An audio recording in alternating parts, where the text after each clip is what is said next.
شلون نطلع نتائج كلاس متوسط بأبسط طريقة بدون ما أحتاج لا رقم امتحاني ولا روابط، وهاي الطريقة تفيد لطلاب المتوسطة الصباحي وكذلك المسائي والخارجي.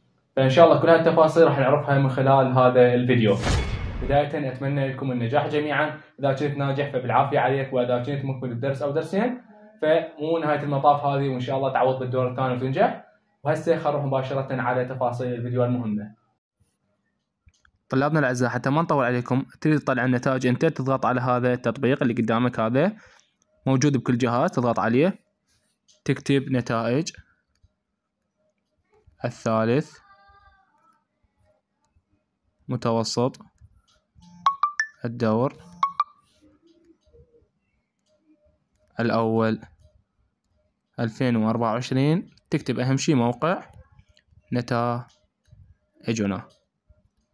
تكتب هذا الشكل، تنطي بحث، راح يطلع لك أول واحد هذا، اضغط عليه مباشرة، تنزل لجوا تختار محافظتك اللي تريدها. إذا تلاحظون كل المحافظات طالعة، فإحنا راح نضغط على محافظة بابل، باعتبار أنا من بابل.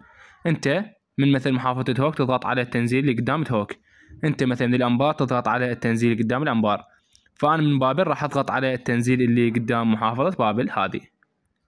تنزل لجوا تضغط على التنزيل عبر مركز نتائج السهل اللي هي تنزيل النتائج. لا تضغط على النتائج عبر التليجرام، لا، اضغط على هذا الخيار اللي قدام مركز نتائجنا السهل.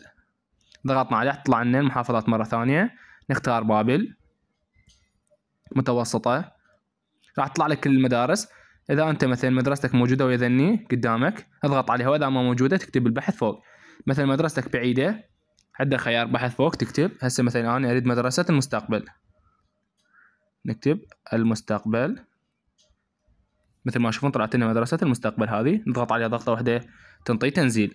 مثلا أنا أريد مثلا غير مدرسة، نضغط مثلا المستقبل الواعد، ضغطة واحدة عليها راح يبدي التنزيل فوق، يصير عندنا نزلت، نضغط على جوجل درايف أو أي تطبيق آخر، ننطي مرة واحدة وراح تفتح عندك النتائج بكل سهولة. يا رب كل التوفيق لكم والنجاح طلابنا الأعزاء.